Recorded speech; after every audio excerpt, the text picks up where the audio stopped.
Ehi tu, non trovi più il segnale di Radio Libertà sulla tua radio DAB? Non disperarti, risintonizza! Sì, ma come? È facile, tasto menu, poi scegli il tasto corrispondente alla ricerca automatica dei canali, attendi qualche minuto e tutte le stazioni DAB della tua zona saranno disponibili.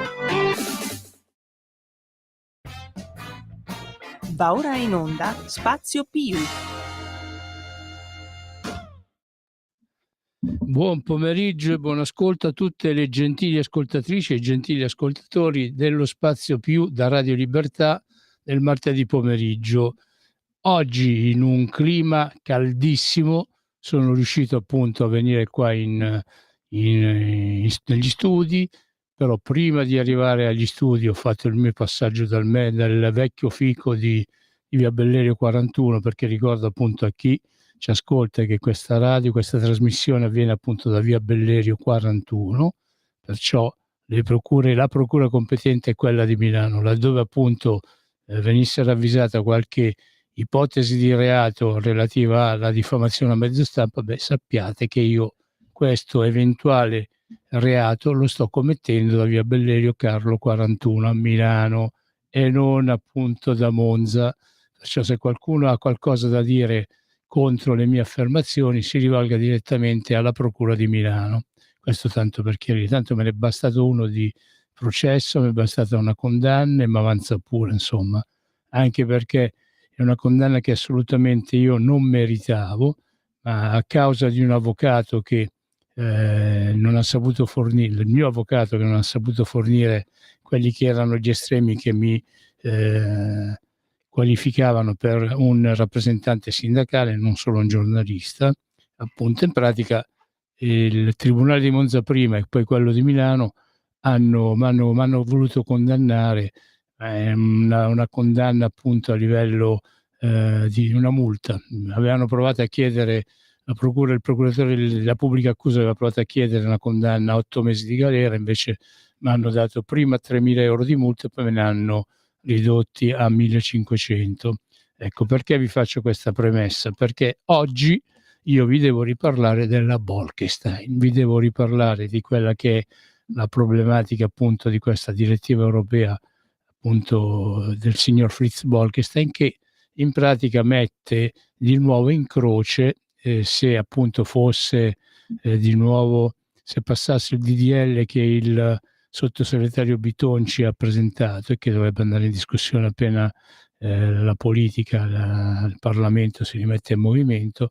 Ecco, se dovesse andare in porto questo DDL che il sottosegretario Bitonci, che ahimè è della Lega, insomma, però anche nella Lega ci possono essere persone confuse o che vengono confuse da chi appunto non ha a cuore quello che è la tutela del diritto della categoria degli ambulanti, che io voglio ricordare che qua in Italia conta ben 180.000 persone, e 180.000 persone io ormai saranno dal 2016 che io avevo cominciato a parlare di questa maledetta Bolkestein, e appunto ho sempre quantificato oltre 180.000. Oggi sono diventati qualcosina di meno perché qualcuno si è rotto le palle e ha riconsegnato le licenze in comune, qualcuno è morto, insomma altri si sono aggiunti, però appunto ho ripetuto da diversi anni, ormai sono 9 anni che parlo della Bolkestein, se non di più, da questa radio, e praticamente oltre ai 180.000 bisogna aggiungere i commessi, i dipendenti commessi, bisogna aggiungere chi appunto produce la merce e chi appunto la vende, cioè le famiglie poi di questi 180.000 lavoratori del commercio ambulante. Insomma, tranquillamente si arriva a parlare di più di 1 milione di persone, no? Ecco, perciò appunto questo DDL che dovrà essere definito, questo accadrà appunto a settembre, quando la politica si rimetterà in movimento, rischia appunto di, se non riveduto e corretto, rischia di precipitare questi 180.000 lavoratori nell'incertezza, e comunque sia anzi l'unica certezza che c'è è quella che a fine di questa di questo rinnovo di concessione che dovrebbe scadere, chi dice fra 10 anni, chi dice fra 8, e cose varie. Praticamente i venditori ambulanti italiani si ritroveranno a non avere più certezza di lavoro, perché praticamente le loro concessioni dovranno essere messe all'asta, ci dovranno essere, ci saranno dei bandi, verranno messi all'asta, per cui appunto gente che anni addietro, qualche anno fa, insomma, ha cominciato, ha fatto dei mutui per poter comprare non le concessioni, perché quelle non si possono comprare, ma i rami di azienda, e appunto ha ipotecato case, beni suoi e beni anche dei propri familiari, si ritroveranno appunto nel non avere più nessuna certezza di futuro. Ed è per questo che da questa radio, come l'ho fatto negli anni passati, e lo ripeto qua oggi appunto, dovete voi politica, dovete voi politici, dovete voi politici che siete sia al governo, e cioè in maggioranza, ma anche in minoranza, dovete ridare certezza a 180.000 persone che ne rappresentano appunto, ma volendo stare bassi, 1.000.000. Dovete ridonare serenità, ecco, per cercare di convincere la politica di qualsiasi schieramento politico, appunto, di quello che è la necessità di non rimettere la categoria dei venditori ambulanti italiani. E quando mi riferisco ai venditori ambulanti italiani, mi riferisco a tutti quegli esseri umani che compongono appunto questo comparto, che non sono più solamente italiani. Calcolate che è un po' come nelle galere, no? Nelle galere ci sono circa 60.000 carcerati, quasi un 30%, se non un 40%, sono di origine extracomunitaria. Ecco, anche nel mondo ambulante abbiamo tanti ambulanti, abbiamo tanti extracomunitari, tanti stranieri, anzi addirittura nel comparto ambulante raggiungiamo quasi il 50%. Forse è per questo motivo che qualche politico pensa appunto di prendere sotto gamba la problematica, pensa appunto di ributtare la categoria ambulante nella direttiva Bolkestein, perché dice tanto questi sono extracomunitari, non sono residenti in Italia, manco votano, ma che cazzo ce ne frega a noi, cioè se anche perdono il lavoro. Ecco, l'unica certezza con questo DDL che è stato proposto è che alla fine di questi 8, 9 o 10 anni di proroga l'ambulante perderà il suo lavoro, per cui noi produrremo con questo DDL nuovi disoccupati. E penso che l'Italia di tutto ha bisogno, tranne che di questo, di gente senza lavoro ce n'è tantissima, e ahimè con i chiari di luna che si prospettano da settembre in avanti penso che aumenterà anche. Ecco, allora mettetevi un attimino una mano sulla coscienza, andate a rivedere tutte le cose che dal 2000 e praticamente dal 2006 è venuta fuori sta storia della Bolkestein, che si è concretizzata poi in un accordo Stato-Regione nel 2012. Ecco, andate a rileggervi un po' le carte e vedete perché appunto gli ambulanti non c'entrano con la direttiva Bolkestein. Gli ambulanti non hanno la caratteristica che non so, possono avere quelli, possono ricoprire quelli che non so, hanno gli stabilimenti balneari, perché gli stabilimenti balneari tanti sono stati costruiti sul terreno del demanio, cioè un terreno che appartiene allo Stato. Ci hanno costruito su beni, cioè immobili e cose varie, hanno investito anche un sacco di soldi, insomma, ecco, però appunto i balneari sono una cosa, gli ambulanti sono un'altra. Gli ambulanti sono quel popolo di lavoratori che arriva la mattina, dovrebbe arrivare alle 6, c'è qualcuno che arriva qualcosina prima, insomma, provocando un po' di disagio negli abitanti che abitano nelle vicinanze del mercato, però ecco, comunque gli ambulanti sono quelli che dovrebbero arrivare alle 6 del mattino e andarsene al massimo entro le 15 del pomeriggio, nei giorni dal lunedì al venerdì, e alcuni mercati il sabato dalle 6 del mattino alle 19, no? Cioè fino alle 18 la vendita, entro le 19 un ambulante deve prendere e se ne deve andare. L'ambulante, quando va a svolgere il suo servizio lavorativo, perché quello che fa l'ambulante è un servizio lavorativo, è un servizio pubblico, perché l'ambulante, la bancarella dell'ambulante che si colloca in zone centrali, meno centrali, anche in estrema periferia, svolge un servizio pubblico a favore della gente. Ecco, l'ambulante, quando va a svolgere questo suo servizio pubblico di vendita alle persone, praticamente colloca i suoi banchi, ci mette sulla sua merce, colloca anche l'ombrellone, se c'è sole, cioè è necessario anche l'ombrellone, perché sennò con sto caldo boia che c'è qua a Milano, soprattutto in questa giornata, uno ci si squaglia lui e anche tutta la merce. Appunto, allora colloca ombrellone, banchi sopra la merce e appunto vende i suoi prodotti ai clienti. Quando va via, o alle 15 o alle 18 del sabato sera, non si porta mica via zolle di asfalto, non si porta via pezzi di marciapiede. Quello che trova lascia, no, anzi tante volte appunto anzi il più delle volte la presenza degli ambulanti, l'opera lavorativa dell'ambulante serve anche come presidio sociale delle zone dove appunto viene svolto il mercato, perché appunto con la presenza del venditore ambulante, con la presenza del mercato, certe situazioni di degrado vengono allontanate. Oddio, non tutte, insomma, ci sono alcune zone di Milano, ma come anche di Roma, di Napoli, ma di tutta Italia, insomma, non escludiamo manco Catania, Palermo, se parliamo di Olbia, Sassari o Cagliari.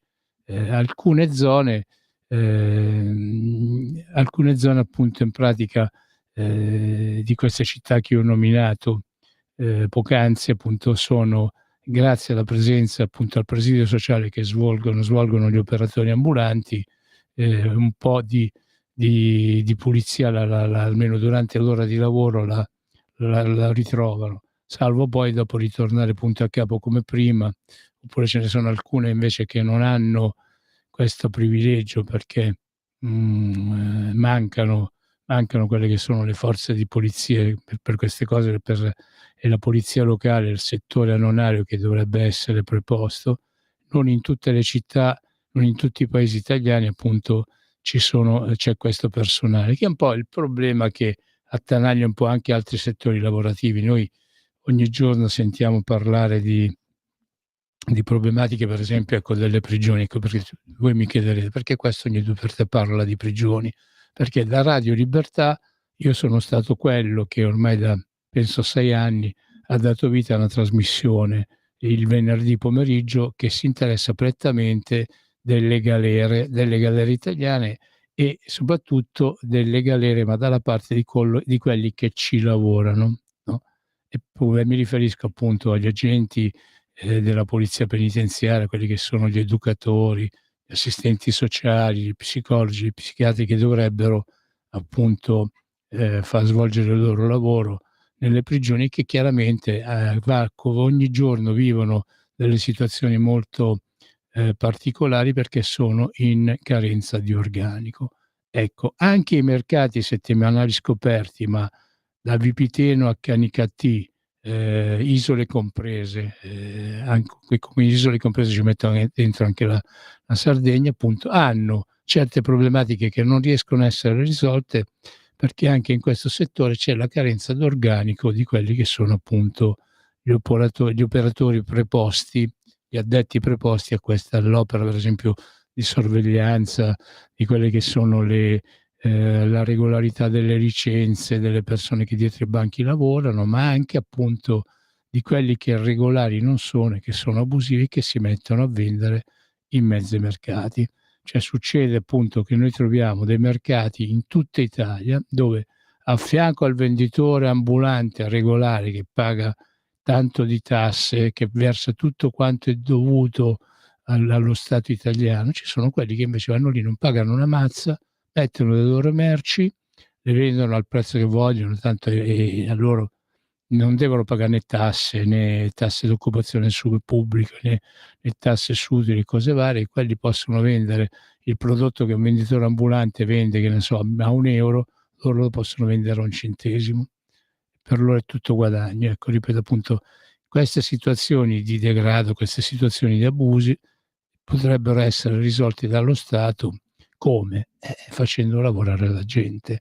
Ripeto perciò, cara politica, caro Stato italiano, caro governo italiano, ripeto, invece di prendere e creare 180.000 nuovi disoccupati, allora dai da lavorare assumendo nuovi poliziotti della locale, nuovi ispettori delle varie ripartizioni commercio dei vari comuni italiani. Fai assumere quelli che sono quello che è il personale addetto alla pulizia, perché quando appunto i mercati poi sloggiano, chiaramente lì deve intervenire l'azienda che opera la pulizia a Milano e l'AMSA, a Roma e l'ANA, non l'ANA, no, perdonatemi, a Roma è l'AMA, stavo confondendo, a forza di parlare di sigle, insomma, sto confondendo un pochino le cose. Ecco, appunto, in ogni città, in ogni paese italiano dove vengono svolti i mercati, quando i mercati finiscono, poi deve subentrare l'opera di pulizia delle varie aziende che sono appunto incaricate di ripulire tutto. Assumete appunto anche la gente per fargli fare le pulizie. Questo è un messaggio che io poi invio in particolar modo al sindaco Gualtieri di Roma, perché al di là dei mercati comunali scoperti di Roma, no, Roma ha un problema di smaltimento della monnezza, diciamolo appunto alla romana maniera, ha un problema di smaltimento della monnezza che sta veramente diventando una cosa proprio inguardabile, anche perché ricordiamoci, ecco, sindaco Gualtieri, Roma, insomma, lo specchietto, anzi Roma come capitale dovrebbe essere lo specchietto appunto di pulizia che viene guardato appunto in tutto il mondo, e non può invece accadere che un turista ma anche il romano stesso che ci vive, sindaco Gualtieri, il romano che ci vive, che ti paga tutte le tasse, perché poi la tassa sull'immondizia a Roma è quella anche una delle più care, cioè non può esistere appunto che ci trova cofane di monnezza a qualsiasi ora del giorno e se li deve contendere, per esempio, anche oltre che con i topastri, i toponi, ma se li deve contendere anche con i cinghiali. Allora, sindaco appunto di Roma, dai una mano a far tenere Roma pulita assumendo nuovo personale. Governo italiano cerca appunto di non compromettere l'esistenza lavorativa in vita di 180.000 persone. Ripeto, per quale motivo il governo, mi potrebbe chiedere? Per il semplice motivo che, a fronte di tutte le varie leggi che qualche sindaco italiano ogni tanto tira fuori, noi abbiamo uno qua a Milano che è un campione, il sindaco Sala ogni 2 per 3 si inventa novità. Ho sentito parlare che per esempio vorrebbe alzare il prezzo dell'ingresso all'area B milanese dei 5 euro ai 7 euro, e anche all'area C dei 5 euro ai 7,50 euro, e poi vuole che venga dismesso tutto il parco automobilistico, e per parco automobilistico mi riferisco ai furgoni, per esempio, dei 7.500 ambulanti italiani che popolano i mercati settimanali milanesi. A Milano sono ben 95 mercati settimanali, no? Ecco, il sindaco Sala pretenderebbe, si è messo in testa, che tutti questi furgoni debbano corrispondere a certe caratteristiche. Il problema è che questi furgoni che il sindaco milanese di Beppe Sala vorrebbe manco ci sono, perché appunto se uno volesse seguire queste idee appunto del sindaco Sala, è prevista una prenotazione di almeno 1 anno e mezzo. Cioè, se uno si decide di comprare un furgone con tutte le caratteristiche appunto che il sindaco Sala vuole, deve aspettare minimo 1 anno e mezzo. E se si riescono sempre a trovare i chip che servono appunto per andare a completare quello che è tutto il quadro elettronico di questi furgoni, chip che al momento sono un pochino difficili da rimediare. Insomma, pare che, dato che i chip li fanno solamente in Cina, pare che la Cina se li stia trattenendo tutti lei, perché non si sa per quale altro motivo. Insomma, comunque appunto dicevo, diamo certezza appunto ai lavoratori ambulanti, anche perché un lavoratore ambulante, se volesse appunto seguire le varie castronerie che il sindaco Sala ogni tanto si inventa, dovrebbe prendere e per comprare, non so, un furgone tipo come questi di cui stavamo parlando prima, ci vogliono almeno 60-70.000 € ed è dire poco. Uno deve aprire un mutuo.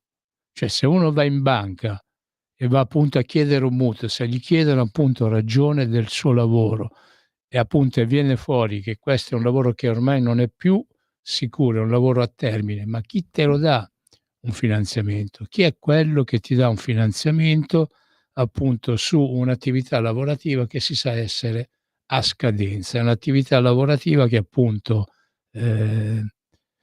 fra 8, 9 o 10 anni in pratica uno non si ritrova più fra le mani. Ripeto, mettetevi un attimino dalla parte, ogni tanto di quello che è il popolo lavoratore, anche perché così ne avreste anche un ritorno. Io penso che se la politica italiana ritorna ad interessarsi di quelli che sono i problemi dei suoi cittadini, del suo popolo, penso che ci sarebbe sicuramente un ritorno all'interesse, politico, un ritorno all'agire politico che non si svolge solamente nel giorno in cui c'è da mettere una X su un voto, cioè su una cartella su un cartello elettorale, no, cioè si svolgerebbe anche nella quotidianità, cioè quando appunto in pratica a me piacerebbe tanto vedere stamattina mi sono svegliato, ho acceso Facebook, ho visto la scena di uno che butta, 'na bottiglia, 'na lattina per terra, arriva un altro, piglia, lo costringe a raccoglierla, a buttarla nell'apposito cestino. Ecco, se ci fosse un ritorno ad ascoltare la gente, ad ascoltare il proprio popolo, io penso che laddove appunto, ci fossero situazioni di degrado, di non rispetto di quelle che sono le regole, ci sarebbero sicuramente i cittadini italiani che si darebbero da fare appunto per, obbligare le persone che appunto non sporcano le strade o peggio ancora maltrattano per esempio persone anziane, bambini o donne, ecco sicuramente ci sarebbe un ritorno alla vita, al senso di responsabilità, all'etica morale. Ecco, io penso che appunto ci sarebbe un ritorno anche alla politica, ehm, e non come tanti stanno dicendo appunto che qua più passa il tempo, più diminuiscono le persone che si interessano di politica, più diminuiscono quelli che fanno le tessere di partito. Penso che non ci sia bisogno di sottolineare quanta gente non va più a votare, perché ormai siamo arrivati a livelli proprio di non voto molto particolari. Cioè, ecco, dato che persone che vi possono spiegare bene come sono le questioni, non i soliti furbi che pensano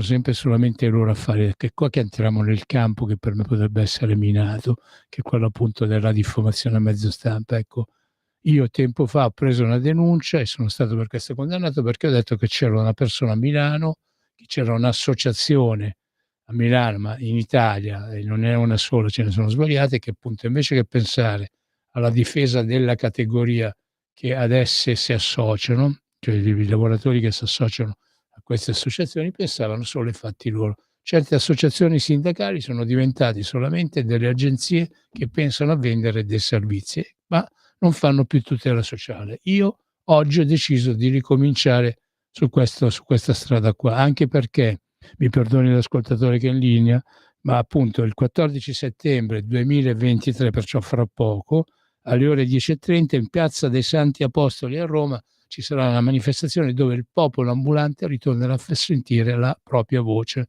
Ma adesso passiamo al nostro ascoltatore. Buongiorno, chi sei, da dove chiami? Io sono Ferdinando, telefono dalla provincia di Verona. Ciao a Ciao. tutti. Ciao. Allora, carissimo, siamo sempre qua a parlare delle stesse medesime cose. Cosa vogliamo pretendere? Quando abbiamo un giullare che si chiama Giorgetti, che oggi fa le dichiarazioni del tipo il welfare diventa insostenibile perché gli italiani non fanno figli. E quando senti sempre quel giullare che tipo la Meloni che diceva mettiamo i confini nei nostri mari per non far passare questi immigrati, sono raddoppiati, ma alla fine perché è tutto un teatrino, perché servono questa gente anche di centrodestra del nostro partito che abbiamo votato, alla fine hanno convenienza degli immigrati perché abbassano il costo del lavoro, dicono che si riescono a stare nel mercato. Ma tanti nostri figli cosa fanno? Prendono sullo zaino dopo aver fatto la scuola nel proprio paese, prendono su e vanno. Infatti cosa ha detto Tremonti? Esportiamo eccellenze, importiamo pattumiera.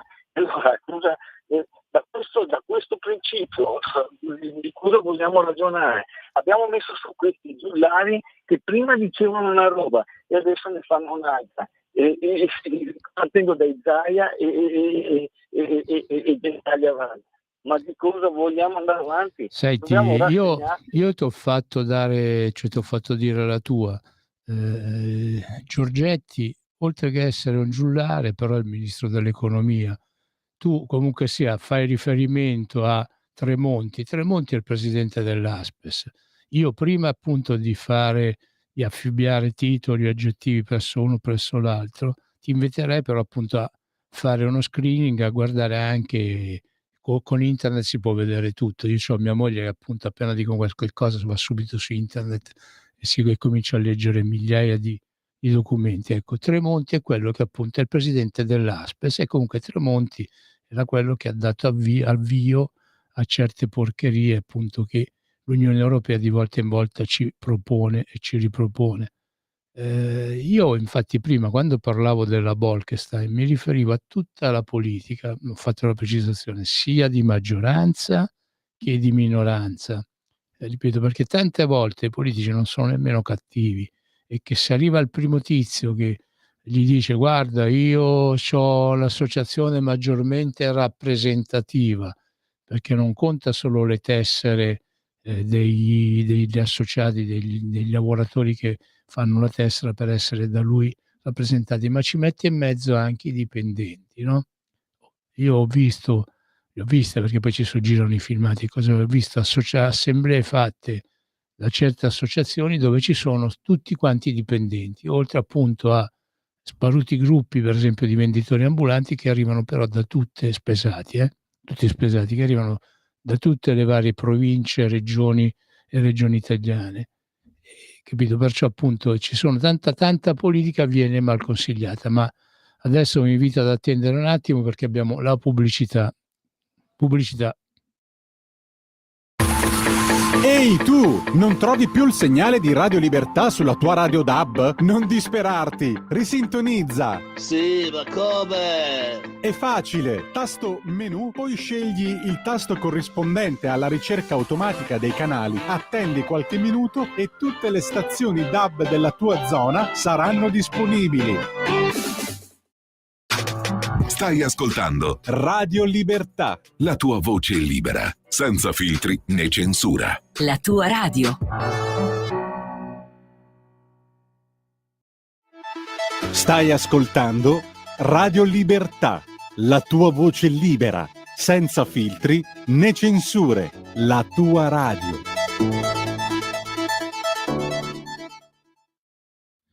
Rieccomi, allora lo 02 92 94 7222, lo ripeto, 02 92 94 72 22, forse così è più bello, forse rimane più impresso. E poi vi invito anche a segnatevi sto nome, Mimmo Magnetta, e segnatevi sto numero 339 11 70021. Questo è il numero del mio cellulare.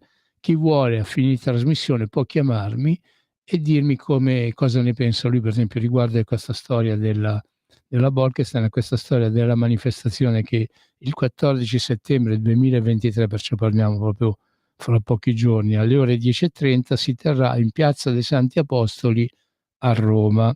E appunto è una manifestazione organizzata dal Goia e da tutta una serie di altre sigle ad essere collegato, che appunto è come argomento c'è il no alla reintroduzione della Bolkestein e sì ad una riforma che blindi la nostra categoria.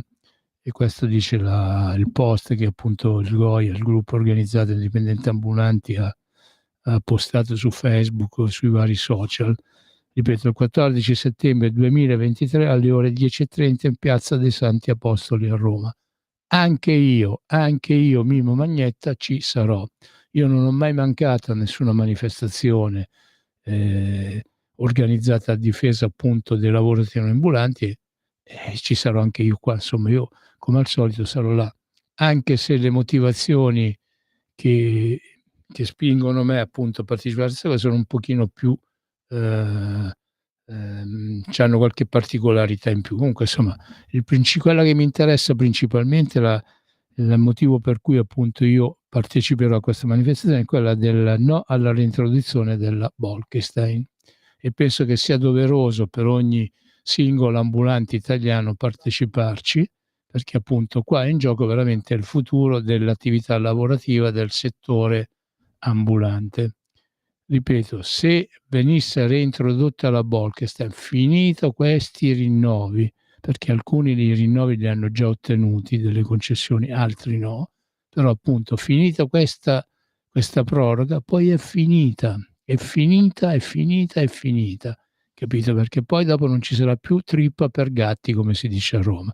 Comunque vabbè, prima di rinnovare quello che è l'invito a partecipare a questa manifestazione, do la parola ancora ai nostri ascoltatori. Ne abbiamo uno in linea con noi. Buongiorno, chi sei, da dove chiami? Ciao Mimmo, sono Marco. Senti, ti volevo dire una cosa. Tu hai assolutamente ragione nel richiamo rispetto ad un pericolo come la Bolkestein.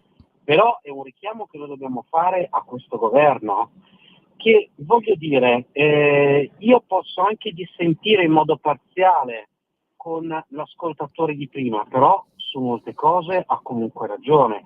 Cioè, la Meloni ha vinto queste votazioni dimostrandosi coerente con una politica d'opposizione, ma governa con l'incoerenza. E l'incoerenza della Meloni non è solo sull'immigrazione. Oggi è diventata mamma Africa, poi è diventata sorella d'Albania, prima era filorussa, adesso farebbe qualsiasi cosa per Zelensky. Ma voglio dire, ma anche la Lega non si governa con l'incoerenza, perché altrimenti non è che ci sarà soltanto un travaso di voti ieri dalla Lega a Fratelli d'Italia, domani da Fratelli d'Italia alla Lega di nuovo, ma ci saranno un sacco di persone che non vi voteranno più. Cioè, la Lega non si può preoccupare soltanto del ponte sullo Stretto di Messina, di cui non ce ne frega assolutamente niente, a nessuno ce ne frega soltanto a quei 4 mafiosi che ci guadagneranno. L'Italia ha degli enormi problemi per la viabilità pubblica e non li risolvi certamente con il ponte sullo Stretto. La Lega dovrebbe fare qualcos'altro, preoccupandosi per esempio di quanto ci costa l'amministrazione pubblica. Con il governo Conte costava 300 miliardi di euro all'anno, oggi ne costa 350. Ma voglio dire, ci sono delle battaglie di buon senso. Marco, tu questi dati da dove li evinci, da dove li prendi? Sono dati che tu puoi consultare benissimo guardando la pagina di Palazzo Chigi. Cioè tu vai sulla pagina di Palazzo Chigi e guarda quanto ci costa l'amministrazione pubblica. Ripeto, con il governo Conte 300 miliardi, oggi ce ne costano 350. Sai perché? Perché c'è l'inflazione, Marco. Perché c'è l'inflazione, Marco. No. Marco, ti invito a concludere. Perché questo governo continua con una politica di assunzione clientelare. Guarda per esempio quanto ci costeranno soltanto gli studi per il ponte sullo Stretto di Messina. Grazie Marco, guarda, ahimè, tu dici che continua queste assunzioni clientelari. Io da mo' che chiedo un'assunzione col cacchio, ho chiesto appunto dal mondo da dove io provengo dal mondo della destra radicale, ma m'hanno detto: "No, chiedi alla Lega perché tu lavori alla radio della Lega", anche se io qua non lavoro, ma faccio il conduttore volontario a gratis, no, ho chiesto anche qua e m'hanno detto: "Ma come? Ma quelli dall'altra parte?" Io queste assunzioni a tutti arrivano, evidentemente non a me.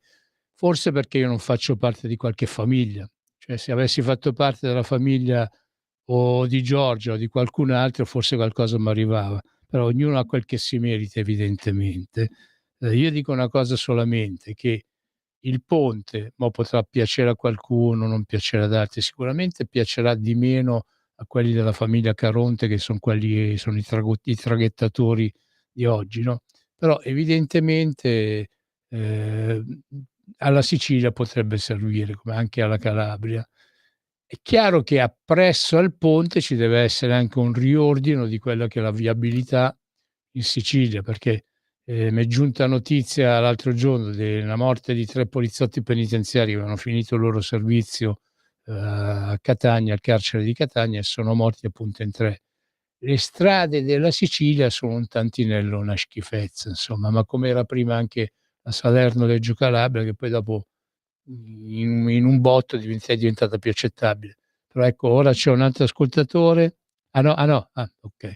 Non pensavo di avere un altro ascoltatore, pensavo che fosse arrivata la telefonata dall'Omare. No, no, niente. Ah, boh, allora, capito, dicevo ecco, quando si vanno a fare certe opere pubbliche, c'è sempre quello che appunto è felice e quella un po' meno. Cioè, ricordiamoci che noi appunto abbiamo avuto un ponte a Genova, il ponte Morandi, che fino a che non ha prodotto 43 vittime tutti dicevano che andava bene. Insomma, c'è voluta la tragedia del ponte Morandi, la tragedia appunto di 43 morti, no, per prendere e farne fare uno nuovo, insomma. Ma però erano anni che io sentivo amici liguri, soprattutto genovesi, che appunto sacramentavano contro 'sto ponte, contro la viabilità in Liguria, un po' come anche il discorso della viabilità che c'è, che collega la Campania, mi so se Benevento Avellino con la provincia di Foggia, dove ogni 2 per 3 ci sono i pullman che per colpe appunto di autisti che gli piglia un malessere, oppure per colpa di un guardrail che non regge il peso, l'urto del pullman che gli va contro, insomma abbiamo avuto problemi del genere appunto anche in altre zone d'Italia. Abbiamo Ogni tanto m'arrivano messaggi da vari paesi della Val Camonica o della Val Brembana, dove appunto lamentano la poca sicurezza di certe strade che raggiungono certe località, che una volta erano località, molto ambite a livello turistico, ecco. Oggi prima di vedere un lavoro pubblico, prima di vedere una strada sistemata, devono piangere in cinese. E questa è un po' la caratteristica dell'Italia. Io come ho aperto questa trasmissione? Ho aperto appunto questa trasmissione con la preghiera di fare attenzione al governo, allo Stato. Io ho detto: "Ma", ripeto, io l'invito all'attenzione l'ho fatta sia nei confronti delle forze di maggioranza che anche quelle di minoranza, perché in Italia, udite, udite, anche la minoranza ha il suo peso. Io mi ricordo quando, a Roma c'era a Roma c'era appunto il sindaco di sinistra, non mi ricordo più come cavolo si chiamasse, era Marino, ecco Marino, il sindaco Marino. Appunto io avevo degli amici che stavano in Alleanza Nazionale, lì c'era il Manuele Cencelli e lì c'era la torta, aveva le sue fette ben precise, tanto aspettava la maggioranza e tanto aspettava alla minoranza e non c'era foglia che non si muoveva se appunto non ci fossero appunto i rispettivi diciamo utili o guadagni per ogni forza politica. Ripeto, perciò io lo sto dicendo a tutta la politica, anche perché io voglio ricordare da questa radio in cui Matteo Salvini è stato direttore, è stato il mio direttore Matteo Salvini, no, ecco, Matteo Salvini è stato quello che alla prima manifestazione che gli ambulanti hanno fatto a Roma, ed erano molto numerosi in Piazza della Repubblica, è salito sul palco, appresso a Matteo Salvini è arrivato su anche la Giorgia Meloni, è accompagnata da da Carlo Fidanza e da altri appunto di Alleanza Nazionale all'epoca. Poi sono venuti su quei 5 Stelle, è venuto su Fassina, è venuto su Brunetta, cioè tutti i partiti sono venuti e sono saliti su. Ecco, io vi devo dire una cosa, grazie a Matteo Salvini avemmo le porte del Mise, all'epoca si chiamava Mise, dove all'epoca c'era il ministro Carlo Calenda, sì, Carlo, vero? Sì, sì. C'era Calenda appunto che quando ci ricevette diceva: ma voi ambulanti siete dei barboni, dovete smetterla di rompere le scatole. Questo ci disse così a freddo. Poi invece cambiò atteggiamento quando appunto gli fu spiegato cosa significavano in termini di oneri fiscali 180.000 ambulanti in Italia, no? Allora cambiò. Ecco, però appunto Matteo Salvini fu quello che ci aprì le porte del Mise all'epoca. Quello che poi concretizzò la legge fu l'altro Matteo. Io giocavo all'epoca, dicevo che c'era il Matteo buono e il Matteo sbagliato. Chi ci ha effettivamente escluso dalla Bolkestein fu Matteo Renzi. Cioè i 2 Mattei del momento sono quelli che appunto all'epoca ci misero in sicurezza e ci fecero tirar fuori dalla direttiva europea Bolkestein, dove noi di fatto non ci saremmo mai dovuti entrare. Ci entrammo perché le associazioni maggiormente rappresentative, e mi riferisco alla Confcommercio, alla FIVA e alla Confesercenti ANPA, invece ci fecero inserire perché avevano nei loro progetti il discorso di diventare loro quelli che praticamente svolgevano le pratiche necessarie ai vari rinnovi, una cosa e l'altra, perché in pratica dicevano che l'apparato comunale di ogni singola città o paese appunto italiano non era in grado di farlo. Loro in pratica confezionarono quello che fu l'intesa del Stato-Regioni del 2012, in quel senso là appunto, perché in pratica questa intesa doveva costringere i 180.000 ambulanti che avrebbero dovuto svolgere tutte le varie pratiche a rivolgersi a loro. Ripeto, io appunto all'epoca spiegai per filo e per segno la cosa a Matteo Salvini la ricevette, la fece sua, appunto fu quello che venne alla manifestazione in Piazza della Repubblica e rimase 4 ore, ripeto 4 ore su quel palco, a salire e scendere dal palco, e fu quello che ci produsse appunto il ricevimento al Mise, dove appunto all'epoca manco ci volevano ascoltare.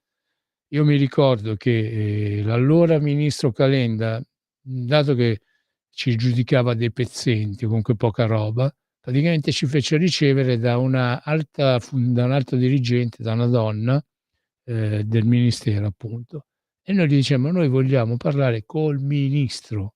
E praticamente insomma allora il giorno dopo fu un'audizione dove venne un sottosegretario. Calenda si presentò poi in una seconda occasione, insomma, dove appunto gli spiegammo cosa rappresentavano gli ambulanti italiani, 180.000 ambulanti italiani. Ecco, secondo me la politica di oggi parla appunto sia per chi è al governo oggi che più invece oggi è contro questo governo, perciò maggioranza e minoranza. Andatevi a rileggere quelle carte, andate a rileggervi tutto quello che fu spiegato dal Fritz Bolkestein in persona, che venne appunto qua in Italia e tenne un convegno appunto in una delle tante aule del Senato, e poi spiegò per filo e per segno Fritz Bolkestein perché appunto gli ambulanti non c'entravano né merita mazza, no? Capito? Anche perché non si può fare di tutto l'erba un fascio, non si può applicare agli ambulanti italiani regole che appunto valgono per quelli, non so, per gli ambulanti svedesi, che vivono in un altro sistema, in un altro clima, rappresentano veramente un'unghia appunto di quello che invece un'unghia, ma di un mignolo, insomma, di quello che invece la problematica di un oceano che rappresentano gli ambulanti italiani. Ripeto, dicevo prima che oggi come oggi di questi ambulanti italiani molti sono extracomunitari, ecco, ma signori politici, ricordatevi che questi extracomunitari poi anche loro diventeranno, se riusciranno appunto a ottenere la cittadinanza, alcuni per esempio non i nordafricani, ma quelli europei hanno già diritto di voto alle amministrative. Ecco, però appunto quando queste persone si integreranno, si dovranno integrare, perché come giustamente diceva Marco da Milano, con la Meloni al governo praticamente sono aumentati al massimo gli sbarchi, anzi noi dobbiamo ringraziare il maltempo, perché se il flusso degli sbarchi a Lampedusa si è interrotto è grazie appunto al mare mosso, che ha impedito appunto di farne arrivare altri. Ripeto, per appunto tutti quelli che sono arrivati, tutti quelli che continueranno ad arrivare, di quelli che appunto per forza di cose ce li dovremo tenere. E alla fine questi appunto, anzi di questi che noi ci dobbiamo obbligatoriamente tenere sono i minori non accompagnati. Ricordatevi, perché fino ai 18 anni noi abbiamo l'obbligo di accogliere, di tenerci, di crescere tutti i minori che arrivano in Italia senza i genitori, no? Noi quelli ce li dobbiamo tenere, non ci stanno, non c'è proprio niente da fare, niente. Ecco, ricordatevi che comunque anche i minori crescono, e se i minori appunto vengono accolti, vengono fatti istruire, vengono scolarizzati, se appunto gli si dà anche quella che è una giusta attenzione, gli si spiegano come sono le cose, anche questi poi possono, al compimento del 18° anno di età, scegliere appunto se diventare italiani o meno, e questi voteranno. Ripeto, i 180.000 ambulanti italiani, di cui quasi la metà sono extracomunitari, sono stranieri, tanti di questi ormai stanno in Italia anche da 20 anni e passa, tanti di questi hanno cominciato a votare, tanti riusciranno anche a farlo. Ecco, allora se vi interessano i voti, perché poi gira e rigira, sotto appunto, tolto a qualcuno che ci interessi in qualche settore specifico, non so, come in quello delle armi, in quello farmaceutico, appunto in quello dell'accoglienza, sa, qualche proprietario di stabilimento balneare, no? Ma sono pochi, insomma, sono pochi, si contano sulle dita di una mano, insomma, chi dalla politica a partecipazioni nel farmaceutico, nelle armi o nei balneari, cioè questi appunto alla fine sono di più. Cioè, dato che comunque non tutti coloro che fanno politica, sono appunto, c'hanno le spalle così ben coperte, cioè voi appunto politici che fate politica perché o per passione o comunque perché è diventata la vostra professione, imparate a coltivarvi il vostro orto, imparate a mettere il concime giusto nella terra per far crescere giusti e rapidi frutti. Ripeto, io penso che sia doveroso per ogni politico fare attenzione al proprio elettorato, perché appunto, come diceva prima Marco da Milano, poi dopo è normale che alla fine appunto uno non ti vota. Ma tanto questo è un problema, caro Marco, che ci sarà e continuerà sempre, perché non è che appunto alla minoranza si stanno meglio di noi. Ecco, devo fare una precisazione. Prima ho parlato appunto della Aspes, mi son confuso, non è l'Aspes ma è l'Aspen. Il Tremonti appunto anzi è il presidente di questa Aspen, che è quella appunto, quella associazione, quell'organismo appunto che in pratica detta delle regole, e che appunto tante volte anche la politica stessa fa fatica a fare approvare. Ecco, insomma, io farei attenzione a sperare nell'impegno di uno o dell'altro, anche perché, ripeto, ho ricordato prima che Matteo Salvini è stato appunto quello che ha prodotto l'impegno al Mise, ha prodotto il risultato dell'estromissione degli ambulanti dalla Bolkestein. Ecco, ora ha cambiato idea, insomma, ora appunto sta viaggiando al contrario. Io l'ho incontrato personalmente durante uno dei tanti gazebi a cui lui ha partecipato, l'ho incontrato in Viale Papignano, appunto gli ho detto: "Mattia, ma sta succedendo questo e quest'altro", lui mi aveva risposto: "Guarda, io non ne so niente, guarda, però appunto c'è Bitonci che sta facendo sta cosa, informati. E lui si è informato, poi invece è andato a un'assemblea appunto della FIVA Confcommercio, dove, ripeto, sono arrivati in pullman, sono arrivati in treno, tutti pagati, hanno avuto tutti quanti, hanno viaggiato tutti a gratis e poi hanno avuto anche pure il vitto, insomma, e sono venuti appunto da altre regioni d'Italia, ha costretto tutti quanti i vari dipendenti a essere presenti.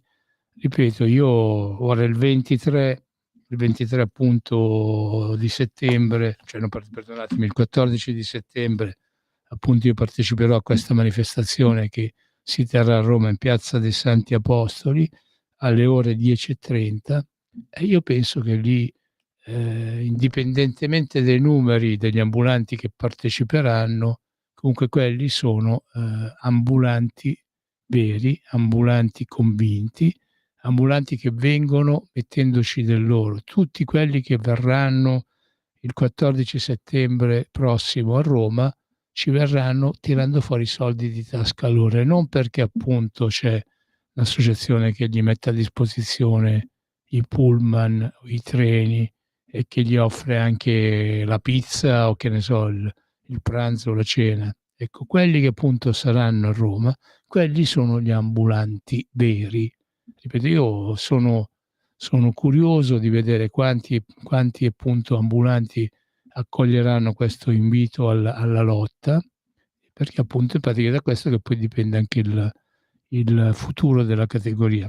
Ecco, un piccolo appunto lo devo fare. Questo è un appunto che io faccio alla questura romana, che ha dato l'autorizzazione appunto a questa manifestazione, a questo comizio, e come sede ha scelto appunto Piazza dei Santi Apostoli. Forse l'amico Giancarlo Piazza Santi Apostoli gli farà piacere perché è proprio adiacente a Piazza Venezia, cioè ambulanti italiani che scenderete appunto alla manifestazione di Roma del 14 settembre, ricordatevi che se arrivate in treno dalla stazione Termini, vi fate appunto tutta via Nazionale, che è tutta una strada in discesa, e arrivate direttamente a Piazza Venezia. Praticamente poco prima di Piazza Venezia, sulla destra ci sta, per me è sempre stato uno slargo, invece appunto è Piazza dei Santissimi Apostoli. Ecco, e hanno scelto, la questura di Roma ha deciso appunto di far svolgere lì questo comizio. Io l'appunto che faccio è che avremmo dovuto invece andare in Piazza Montecitorio, perché appunto a Piazza Montecitorio il 14 dovrebbero ritornare al lavoro i vari onorevoli. Ecco, Piazza Montecitorio sicuramente sarebbe stato un palco più adatto, insomma, anche per far sentire la voce a tutto il palazzo. La Piazza Santi Apostoli toccherà strillare un pochino più forte, insomma, o a meno che, però qua non è una istigazione appunto a una manifestazione, a un corteo non autorizzato, questo lo preciso subito, a meno che invece saremo talmente tanti che da Piazza Santi Apostoli straborderemo fuori, andremo a invadere quella che è corso Via del Corso a Roma, che appunto casualmente da Piazza Venezia, da Piazza Santi Apostoli arriva fino a Piazza Montecitorio. Beh, se saremo talmente in tanti da riempire tutta sta piazza e strabordare poi nelle vie, ecco, alla fine insomma arriveremo appunto anche a Piazza Montecitorio. Però ecco, è necessario essere tanti, è necessario essere numerosi, è necessario, questo è l'invito che io faccio all'amico Giancarlo, non essere totalmente critici, perché appunto può anche succedere che un politico prima che finisce in mano alle persone giuste venga consigliato per il meglio.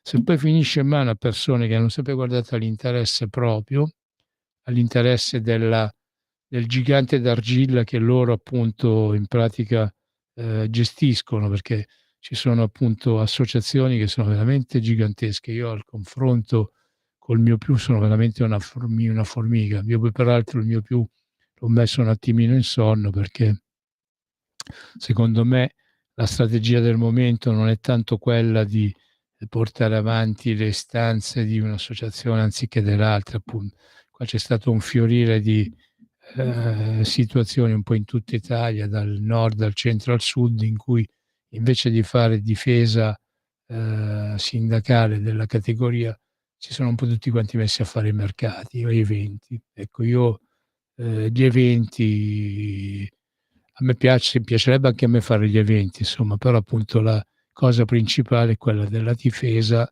del posto di lavoro, della difesa di quello che è il popolo, di quello che è il popolo ambulante e di quelli che sono appunto la prima attività che va difesa è quella dei mercati che esistono e che insistono sul patrio terreno in tutti i centri cittadini, laddove sono riusciti a rimanere, perché c'è stata appunto appresso a questo interesse, questo disinteresse di alcune associazioni, ci sono stati parecchi spostamenti, loro le chiamano delocalizzazioni, hanno spostato dei mercati che stavano nei centri dei paesi delle città, li hanno mandati allo sprofondo e tanti mercati appunto sono andati a terminare. Cioè, già abbiamo un problema in Italia di resistenza economica. Se tu poi appunto a un mercato lo sposti in una zona dove c'è proprio il deserto totale, e chiaramente lì proprio li mandi a morire, insomma.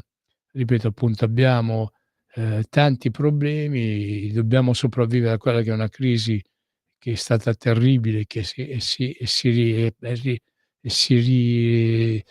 e continua ancora, perché appunto mo' il Covid, mo' questo e mo' quell'altro, ora c'è la guerra, insomma praticamente è sempre più difficile vivere, sempre più difficile per un padre di famiglia o una madre di famiglia che devono campare la propria famiglia, devono campare i propri figli, mettere appunto assieme il pranzo con la cena, no, ecco, ripeto, non si può prendere e creare ulteriori orpelli, ulteriori difficoltà a gente che fa già fatica, ma anche oggi siamo arrivati al termine del nostro tempo. Vi ricordo 14 settembre prossimo alle ore 10:30, Piazza dei Santi Apostoli a Roma, con la speranza appunto di riempirla fino a farla esplodere e far arrivare qualche scheggia umana anche a Piazza Montecitorio. Roma e la politica ci deve sentire. Grazie a tutti dell'ascolto e buon proseguimento delle trasmissioni con Radio Libertà.